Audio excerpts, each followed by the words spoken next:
Welcome to Raising the Bar podcast, sponsored by the Ashmore Law Firm.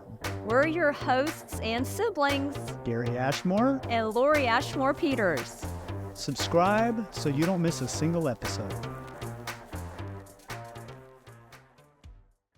So welcome to this week's episode of Raising the Bar podcast, sponsored by the Ashmore Law Firm. I'm one of your co-hosts, Gary Ashmore, along with Lori Ashmore Peters, his sister. Right. So today's guest, we got an amazing guest, Hemal. Hemal. Okay, go ahead. You do it. You take it from here. Our guest today is Hemal Ojha. She is originally from India. That's right. But as we talked about, she's been here longer than she was there. And so, we're just going to dive right on in. So first, let me start with the Money Zone. Is that the name that's the name of my business. Of your business? Okay, Yes. And you own it. It's your company. That's right. Got it. Okay. That's an awesome name. Oh, thank you. love I that. like the name too. The Money Zone. Here's her card. I know they're great cards. And she does tax advisory services, I'm sure, among many other things, and you're going to talk about that in a minute. But you mentioned to us that you've been here 30 years. That's right. So you left India when you were 5, right? I'm assuming? Yes, you're right. Okay, see, that's what I thought. Of course. So y'all do the math, but yes, that's who we're visiting with today. So go ahead. It's great. Okay, so we were talking a lot before we got started, off screen. And so now we're just going to go over a lot of that all over again because it was very interesting, and Gary made me stop because he's like, we're going to do that all over again. We'll cover it. Good. Okay, so I want to start with your beginning. So you're from India. That's right. I was born and raised in Bombay, and it's now called Mumbai, which I still have a hard time dealing with because it's always Bombay to me. So it went from Bombay to Mumbai? Mumbai, yes. So is that like us going from Texas to calling us California?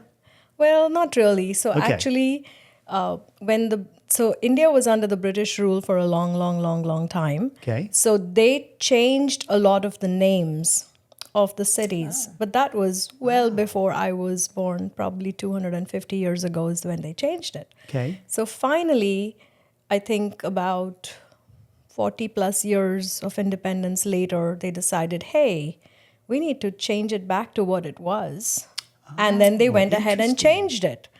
And it's interesting because all my degrees and everything say University of Bombay, and that doesn't exist anymore. It's University of Mumbai. Oh, and my I'm like, oh no, gosh. this is not right, That's crazy. Oh, wow. Okay, so Interesting. all of your education was in India. No, not all of not it. all? Not all of it. I did my bachelor's and my MBA over there. Okay. And then I went back to school over here. I went to UTD while I still had my son. And I got a master's in accounting and information systems because I learned that accounting is easily accepted in all different industries, whereas for marketing and advertising, I really should be at Madison Avenue. Okay.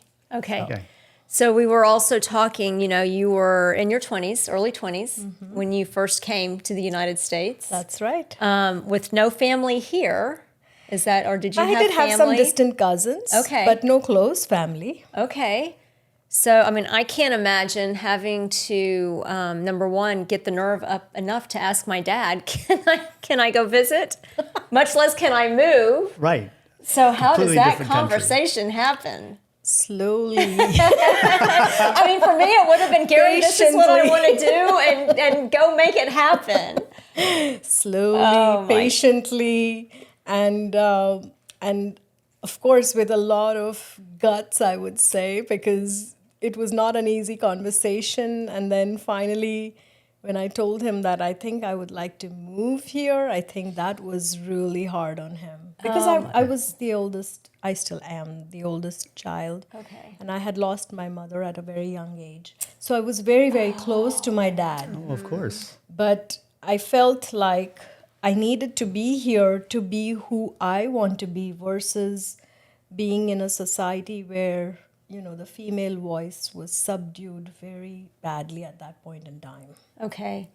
Did any of your siblings follow you here? Oh, both of them. Oh my God. And your dad? My dad came here and, he got his green card and then he said, I'm really bored part out of my mind. I miss my family. I miss.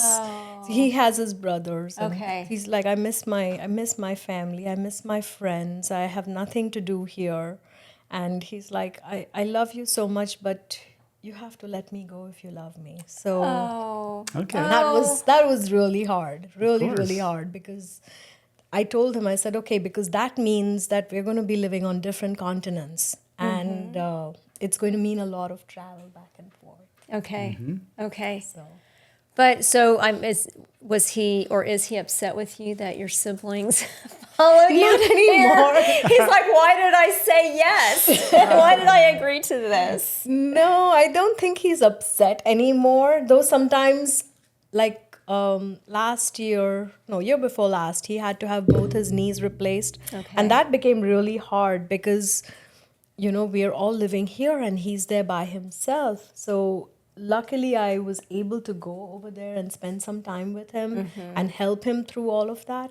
But those are the times I realize how hard it is to have families in different continents. Right. And I know you're tearing up, and I know it is. I mean, we're laughing about it and No, we're it's making a light, but hard it is a decision very for hard you. decision. And, I mean, your family is probably a lot like our family where we're very close. Right. I mean, right. I think we all live within 3 or 4 miles of each other close. Oh, that's so awesome. And so, I mean, I could not even imagine cannot. making that step of saying, even for me, moving to another city or state, much less another Continent. Yeah. I mean, you're talking a continent away. It's not like it's close. No, Right. it's not. Every flight back and forth is so much time and so much money. Right. So it takes, like, the shortest flights that I've been on are at least 20 hours. And then you have the jet lag because, your body has to move completely. When it's day here, it's night there. So your first week, you're just stumbling along, just trying to survive. And then it's like, okay, time's up. You need to get back here. Right. Right. So it's hard. It's almost like you have to plan to go for a month so that you have time to acclimate, Yeah. get back, and reacclimate. That's right. Right. But going for a month is pretty hard. It is hard. It's like you can work remotely, but that's It's That's a new hard. level. It's hard because also, even if I can work remotely, when it's night there, it's daytime here. So that would mean, and I have done it, but that means I have to stay up all night, and then I'm a wreck during Yeah. the day. Right. Yeah. So it doesn't quite work very well working remotely that far out.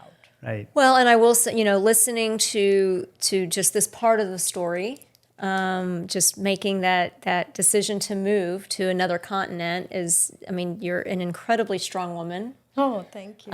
But then also getting into the professional side of things, you continued your education here, but you went into, I guess, is it tax preparation or accounting?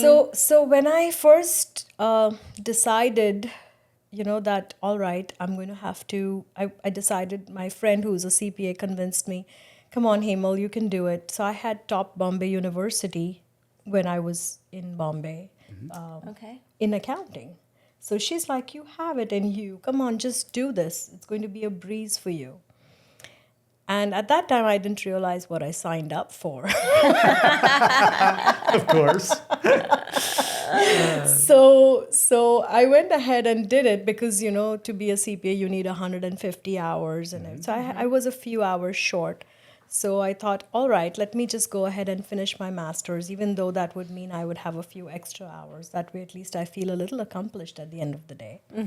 So I went ahead and did that. And then I got my CPA license and everything. But it's very different from what I thought it would be. So when I envisioned it, I wasn't really thinking just tax alone. So actually, I was an internal auditor at JCPenney. That was my first job over here, like working for somebody. And that involved some travel, and it became really hard as a young mother to do that. Right. So that's when I thought, okay, this is not a good idea. I cannot bear to leave my son like that and go. So that's when I had to rethink my career. And then I was able to join Big Four Accounting. And they only had they were only hiring in the tax division because the whole economy had crashed. So that's where I was like, okay, I will start there. And then once I started to do it, I really enjoyed it. I enjoyed it a little bit more than the audit part of it, actually. So I thought, all right, this is fun. I can do this. And I did it until I couldn't do it anymore. Right. Which was when COVID hit. Yes. I mean, COVID was, I think for a lot of people, COVID was a deciding factor of new career choices, very much so. going to work, staying at home, working remotely. I mean, I know for us, we did not work remotely. We stayed here and we came to work every day. And, I told my kids and my husband, I love you guys, but it wasn't meant for me to be home 24/7. Oh, I think that is what killed me, is being at home 24/7. And my husband at the time, he was traveling to India a lot, because his family needed him there. Okay. So he was out for months at a time. And then my son, he was in college at the time, so he was gone. So it was literally me, and myself. I thought I would go crazy. So that's when I picked up gardening as a hobby. And, and I really enjoyed the plants, but one-way conversation with plants can only go that far. Right? That can take its toll on you. That's right. That's right. And that's when I realized, this is not for me. I need to get out. I need to be with people. I am a social being. I won't say I'm an extrovert, and I won't say I'm an introvert. I would say I'm an ambivert. And I like to be out with people, and I like to do things, in a social environment. So I was like, okay, this is not for me. I need to get out. This is not working. Which I think that was the case for so many people out there. But then you made you jumped into the deep end. I did. I just had to. I didn't see another way. I thought either I make this decision now, or I regret later that I should have made the decision then. That's right. Yeah. So as hard as it was, I think that at that time I felt there was no other choice. Okay. So, you've made two huge decisions that we've talked about so far in your lifetime. Which was harder? And I'm sure they were harder on different levels, but I don't think they're comparable.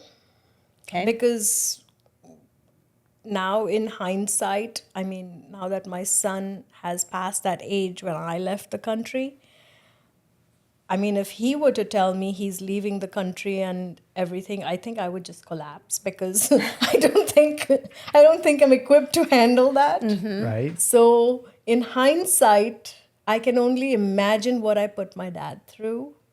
So in hindsight, I think that was a hard decision, but that was also a naive decision. Okay. Thank God everything worked out, because it did. But there was also a huge probability that things wouldn't have worked out. So in hindsight, when I look at that, yes, that was a very bold decision, and I made that decision, but I think I was just going with the flow. I was going where my heart was calling me. Versus this decision was very, very hard, because, you work so hard to climb the corporate ladder. And then I had to really sit back and think, am I really, killing myself like this? Like, is this the right thing to do? And then my friend, I talked to her. She does a lot of coaching also. And she goes, who says that it's a one-way street? If you don't like it, you can always go back. Right. So it's not like, all right, if you leave now, this is the end and you're never going to be able to do anything ever again. It's not like that. So, and you hear a lot of, you hear a lot of folks that do try to venture out on their own. And it becomes just so daunting and overwhelming that they're just like, I can't do it. So what advice, because I'm sure you hit that point, but then you overcame it. So actually, in my entire family, I was the only one actually working for somebody else. Everybody is an entrepreneur. Okay. So I was the only non-entrepreneur. Okay. But I would say I was a semi-entrepreneur because even before this, we had several businesses and we sold them. And then my husband, he moved into real estate when the whole market crashed. And I was still helping him with all those things, but I was still working full time. So that, so I couldn't call myself really a full-time entrepreneur because that would be untrue. But I see that a lot of those skills that I have acquired over the years, even when I work part-time and even observing the rest of my family working for themselves, I realized I can do this. It's not hard.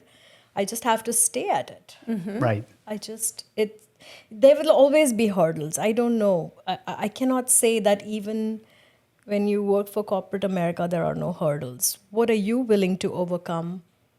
What are you willing to learn from it? That is the most important thing.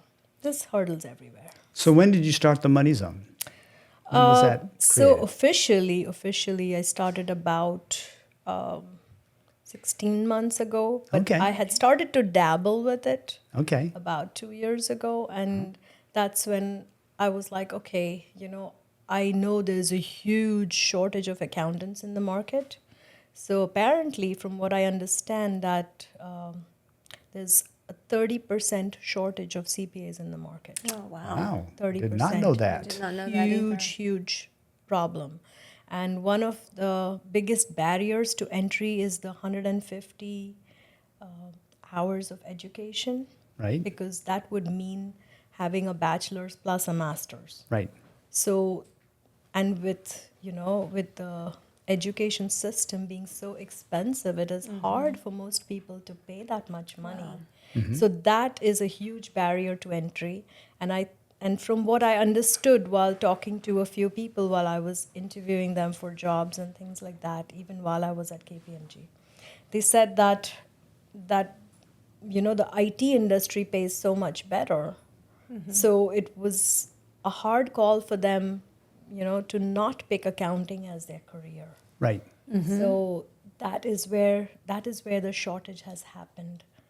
And it's stressful. Dealing with the IRS is stressful. Dealing with clients can be hard, especially when you know that, okay, you have to pay that money. I mean, there's Yeah. no Right. two ways about it. That's It is. right. I mean, it's really hard. And I know, for me specifically, handling estate planning and the taxes, and it's like mind numbing at how often things change. I mean, I tell my clients, right. what time is it? As of, Thursday, January 30th, at this time, I know what the law is and I know what's going on, but come Monday.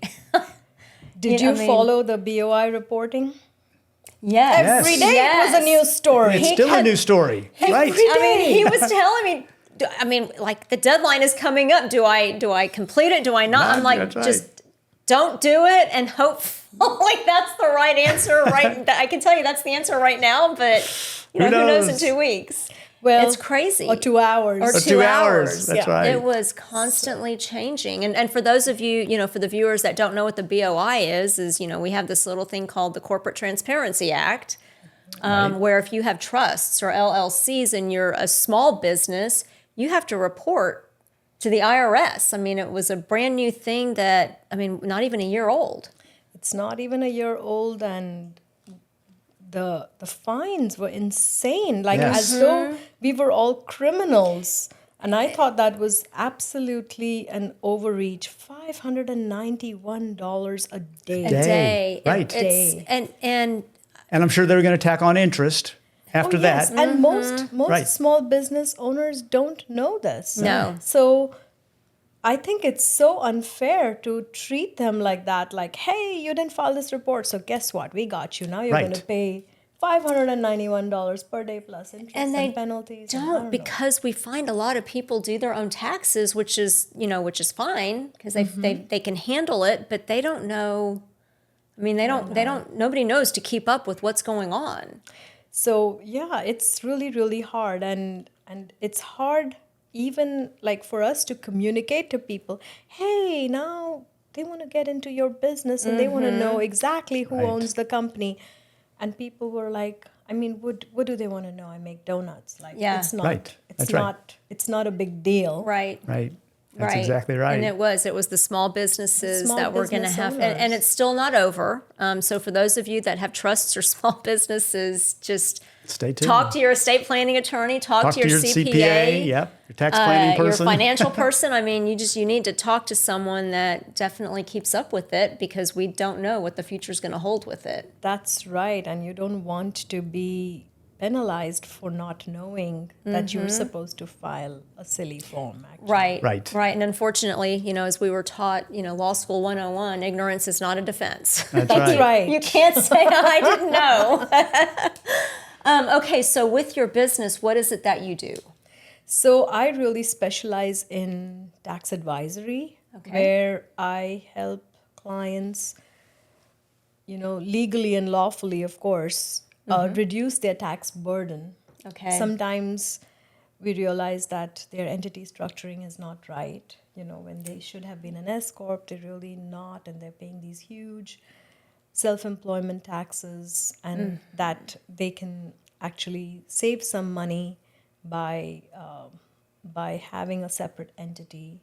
Or sometimes we help them when it comes to their retirements, and we help them. So we do a wide variety of things, but it's basically advisory that I like the most, because that's where I feel I can honestly make a difference in somebody's life. Versus compliance. Yes, there is always the compliance bit, but compliance is always after the fact. Right. So if you're able to help them, in the process, I think that would make a difference in people's lives. Which right now, I think it's really needed, because, with the internet and with just the environment and social media and all of the information you can get at your fingertips that's out there, it is so important to make sure that you have someone that understands it and can truly advise you the right way. Oh, yes. It is quite amusing. I have people send me TikTok videos, and they're like, this TikTok person said I can do the Augusta rule, blah, blah, blah. And I'm like, Oh my gosh. no, please do not look at TikTok. Stop listening to TikTok for tax advice. That's right. What to do and what not to do. TikTok. Yes. Oh my gosh. I've literally had people send me a TikTok video, and I was like, no, let's not go there. Oh my gosh. Well, it is. It's such an incredible service. And then just with your, with your family, with your upbringing, and, it's all the personal touch. It is. I feel like I want to help people, and this is the way that I thought I could help people the most, where they are able to put away money for their retirement, or they're able to help their sick child, and they're not that stressed out. I feel if I'm able to do that and help them make their life even a little bit easier, it gives me a lot of happiness. Which is great. And, I will definitely keep your card. Thank you. Well, because people just need to truly understand the pros and cons of all of the different entities that are out there. You've got people thinking, I need to be in an S corp, or I need to, at one point in time, S corp was the thing, and then it became LLCs, and an LP, an FLP, and so it's really nice to know that, hey, I've got someone that you can talk to, and just to see what is going to be most beneficial for you. Right. Like, for example, we had this older gentleman, and, he had been in his business for probably 30 plus years, and he actually referred a client to me. That's how I met him. And and when I told him this is what I specialize in, he's like, oh, do you think you can help me? And I was like, I don't know. We'll have to find out, because I don't know how you operate your business and what is your financial life. I have no idea. And we sat through and we looked at it, and we were able to save him a chunk of money, because he was an LLC. But it was all on his tax return. And I was like, okay, just a small change is going to save you a lot of money. Then I had another person who basically was getting a 1099, and they just let it flow on their return, and there was no LLC, there was no structure. And I was like, okay, you're wasting a lot of money. Or we will help people understand what an HSA is and what are the kind of benefits they would have. Right. And once they get that information, they always come back like, oh, I did not know this. And, this is definitely very helpful. And it is. It's saving people a lot of money just with the information that you can provide to them That's and the right. advice. Yes. I'll go ahead. No, well, I mean that's you're saving them from paying Uncle Sam, Yeah. and nobody wants to pay Uncle Sam 1 penny more than they have to. Right. And that's the right. important part. I'm not opposed to paying what you have to pay. Yes. But why are you paying the extra? That's right. Absolutely. That's the problem. That's exactly how I feel. I feel like, yes, we are living here, working here, and we have to pay our taxes. Correct. I don't want to pay unnecessary Right. taxes. That's right. Right. That's exactly right. Because we have not just our income tax, we have property taxes, and then we have the sales tax, and then we buy gas, we have the gas tax and That's it. hotel That's right. tax. And I That's don't know how many other taxes we have, but It's a lot. bunch. It's a lot. because one day I actually started to write down, approximately, and I realized that I think we pay about 60% in some form of tax / Oh, my insurance. Yeah, gosh. I believe it. Right. I Yes. believe that. I mean, when you put pen to paper, it's just crazy. It was gruesome, actually. I had a client in New Jersey, and apparently they pay state income tax, which is so high. Right. And then their real estate taxes are as high as ours. Oh my gosh. Wow. So I thought it was just California that's pretty tough, or Right. New York. Right. That's when I found out New Jersey It's there. is It's really, up there really too. hard. Yeah. So my plug for you, is honestly with what I do, if you own, which camera am I? If you own a business, or businesses, LLC, S Corp, whatever the case is, it is, I promise, worth contacting Hemal at, it's the Money Zone, what is it? MoneyZoneBusiness.com. Yes. Because it truly is money well spent just to make sure that your entity of choice is doing what you need to with taxes. And then also your entity of choice, coupling it with estate planning to make sure that it's doing what you need to for asset protection. That's right. Because everyone's goal is to save as much as they can for themselves, because you never know when you're going to need it, but also to pass your wealth down to the younger generations. That's Right. so true. And most people don't realize. They think, oh, I just have a will in place, so there's going to be no probate because I have this will already. And it's really educating the clients that no, your will is not the end all be all. Your children are going to have to go through probate, or whoever your relatives are. But you have to have a trust, maybe a revocable living trust, and then try to put your assets in there, and then at least that will save your family from going through all that trouble. Right. All that trouble. And again, just, making sure that your entity of choice is exactly what you need it to be. That's right. Oh my gosh. Okay, so So- after this, we're going to be looking at some of our stuff and we're going to send it over to So your clientele, is it normally around where you live, or you see clients all over the metroplex or the state or the country, or what? So a lot of my clients are local, Local. Okay. but I have clients that are also from different places, because I'll have different financial advisors, or somebody call me and say, hey, I have this client, and they really need advisory services because they have no clue what they're doing. Right. Okay. And they feel like I'm able to communicate, to them about what they really need to do. And the financial advisors basically are looking for somebody to partner with, because they can Right. only go that far. Right. So they want to partner with somebody like me, so that we can paint the whole picture versus little pieces of it here and there, and give them an idea like, okay, this is your whole financial life, and now look at the big picture versus, oh yeah, I want this little deduction here, or can I save, can I take this telephone expense as an expense? I said, that's not going to make a big dent in your life. Right. You have to Right. look at the bigger picture from your whole wealth planning perspective versus just a minor expense here or there. So I don't want to be just the compliance accountant who's going to say, oh yeah, you can take this expense or don't take this expense. That's not what I want to specialize in. I feel like I have so much more to offer, and I want them to look at the big picture. I want them to save money. I want them to help their family, and I want them to achieve their financial goals. Right. So- Okay. Fantastic. I love it. Okay. So The best way to find you is on your. Do you have a website? Is your Yes. website as well Uh-huh. as moneyzonebusiness.com? Yes. Okay. So- do you do socials, or do you have social accounts or anything like that, or not right now? That is something I really, really struggle with.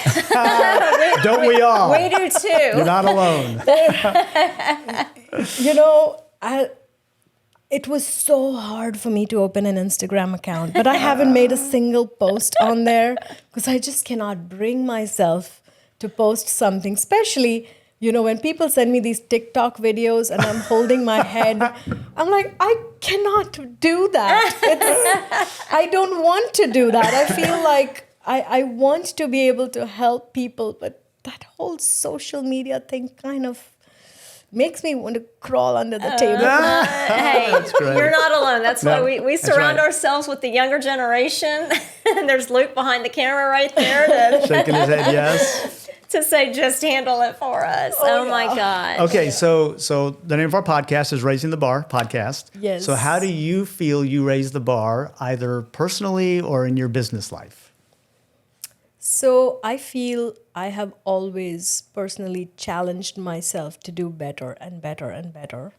Even as a young child, I felt like, okay, I want to do something better, something bigger with my life. I feel there is so much out there in this world, and what can I do to improve myself? And I never look at myself like a finished product. I always think I'm work in progress.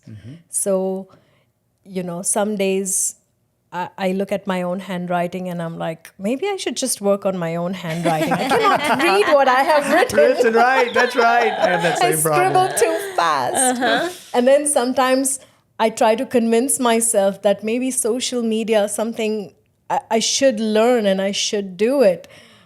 That's a tough one though. Right. Or sometimes I feel like I just want to learn about different parts of the world. Like my son was educating me on Japan. He recently had been there, and he's so in awe of the Japanese culture, and he tries to educate me. And the things that he told me, I couldn't believe that, wow, in this day and age, people still operate like that. So I feel like I want to learn every day. I'm a student of this world. That's There we how I go. feel. That's That's good. a I good like one. it. I feel like there is no end Right. to learning. To education or learning something new. So the more I learn, the more I feel I'm raising the bar, the more I'm leveling up. Whether it is my business or my personal life or just me as a human being, I feel the journey is so interesting. That's great. All So I right, do thank have you. one. I do have one last question for you. Because you made such major life choices, right, at such young ages, what advice would you give to your younger self now, knowing what you know? I would say that don't overthink anything. Just do it. If you feel that that is where your heart is calling you, just do it. But do it with full integrity. Be diligent to what choice you're making. Don't be, half-ass about it. Uh-huh. Don't make like a that. decision and then overthink or take a step back and rethink. And I think that is when you really kill the decision. Just make a decision and move on. Move on. I like that. Jump in. That That's that great. is perfect to end Right. on. Thank It you is. so much for being on our podcast. Yes. Oh, I have really enjoyed myself. Thank you all for having me. I We appreciate it. Of Yes, course. yes, and invaluable information. That's right. And again, for those of you viewing, if you've got businesses, you know who to call. That's right. Thanks to our sponsor, the Ashmore Law Firm. We specialize in probate, estate planning, family law, guardianship, personal injury, and civil litigation.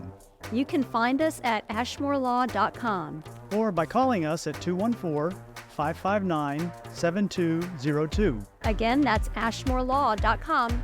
or calling 214-559-7202.